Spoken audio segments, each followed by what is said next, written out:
Hello friends, இன்றைக்கி நம்ம எங்கே போயிருந்தோம்னா கீழடியில் இருக்க அருங்காட்சியகத்துக்கு தான் போயிருந்தோம். அப்படி உள்ள என்ன தான் இருக்குன்னு உள்ளே போய் பார்க்கும்போது பண்டைய காலர்கள் பயன்படுத்தப்பட்ட தாலி, மண்பானம் இது எல்லாமே நிறையாவே பல வகையில் உள்ளே வச்சுருந்தாங்க.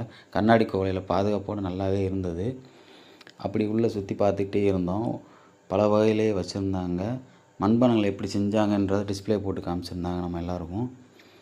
இங்கே நிறையா கல்லூரி மாணவிகள், பள்ளி மாணவிகள், ஆசிரியர்கள் நிறையா பேர் இங்கே உள்ளே வந்திருந்தாங்க. அது மட்டும் இல்லாமல் ஃபேமிலியும் நிறையா அங்கே வந்திருந்தாங்க.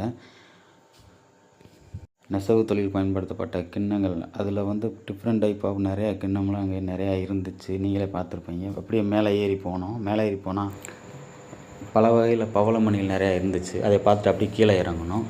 கீழே இருந்து வெளில வந்து தண்ணி எங்கடா இருந்து தேடணும். ஒரு அக்கா தண்ணி பிடிச்சிட்டு இருந்தாங்க. அக்கா அது குடிக்கலாமான்னு கேட்டப்போ இது குடிக்கலாம் தம்பி, இது குடிக்கிற தண்ணி தான் சொன்னாங்க. அப்படியே டக்குன்னு 2 மடக்கு பிடிச்சிட்டு அடுத்து நம்ம வந்த வழி தான் கடல்வெளி உள்ள அப்படி என்ன இருக்குன்னு பார்த்தா டைட்டானிக் கப்பல் இருந்துச்சு. என்னடா டைட்டானிக் கப்பல் எங்கே இருக்குன்னு பார்த்தா இது டைட்டானிக் கப்பல் கிடையாது, அவங்களே ஒரு கப்பல் செஞ்சு வச்சுருந்தாங்க. அதை பார்த்துட்டு நம்ம அப்படியே வெளியில் வந்தோம். ஸ்டூடெண்ட்ஸ் உள்ளே போயிட்டு இருந்தாங்க. இது என்னன்னு பார்த்தோம். இது என்னன்னு உள்ளே போய் பார்க்கும்போது வாழும் வளம்னு இருந்துச்சு. வாழும் வளம் அப்படி என்னடா அப்படின்னு உள்ளே போய் பார்க்கும்போது தான் பண்டையில் பயன்படுத்தப்பட்ட பல வகையில் மண்பானங்கள் நிறையாவே இருந்துச்சு. இது வித்தியாசமாகவே எங்களுக்கு தெரிஞ்சுது. அகல் விளக்குல லைட்டிங் போட்டு பயங்கரமாக பக்காவாக வச்சுருந்தாங்க. அணிகலனுமே அப்படி தான் வச்சுருந்தாங்க. கண்ணாடி கோயிலும் நல்லாவே பயங்கரமாக பாதுகாப்போடு நல்லா சூப்பராக இருந்துச்சு.